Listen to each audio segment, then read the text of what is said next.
राज्यपालांच्या अभिभाषणावर महाराष्ट्राच्या मुख्यमंत्र्यांनी जे उत्तर दिलं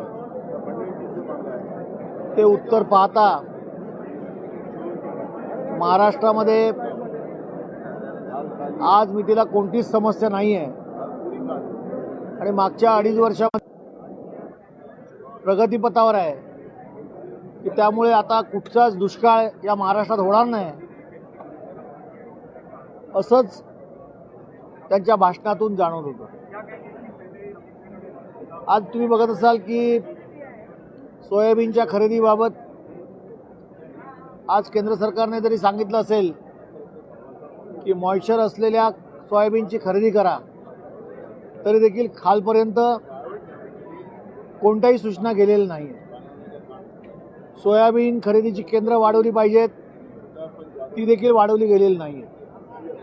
केवळ शेतकऱ्यांना भाषणाच्या माध्यमातून भूलथापा द्यायच्या आणि त्यांना भुलभुलैया करायचं, एवढंच काम शेतकऱ्यांच्या बाबतीत आजच्या मुख्यमंत्र्यांच्या भाषणातून सगळ्यांसमोर आलेलं आहे। मराठी भाषेला अभिजात दर्जा देण्याच्या बाबत माननीय मुख्यमंत्री बोलले, परंतु मराठी भाषा जिवंत राहिली पाहिजे म्हणून मराठी शाळा महाराष्ट्रातल्या गावागावामध्ये ज्या बंद पडत आहेत त्यावरती हे सरकार काय उपाययोजना करणार याबद्दल एक चकार शब्द देखील माननीय मुख्यमंत्र्यांनी या ठिकाणी आपल्या भाषणात काढला नाही।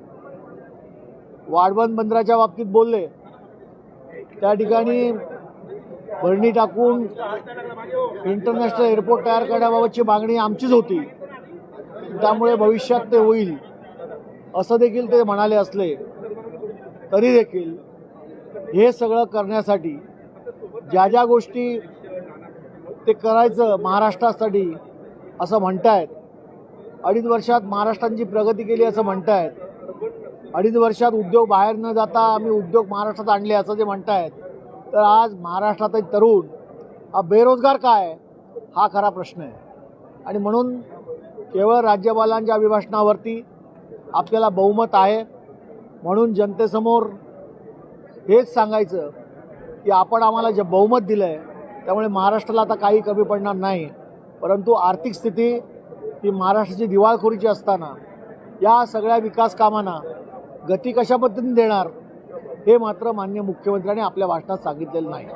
आणि त्यामुळे आजचं मुख्यमंत्र्यांचं राज्यपालाच्या अभिभाषणावरती जे उत्तराचं भाषण होतं ते केवळ महाराष्ट्रातल्या जनतेला या ठिकाणी मुंगेरी लाल की हसीन सपने दाखवण्यासारखं होतं असं आमचं विरोधी पक्षाचं मत आहे।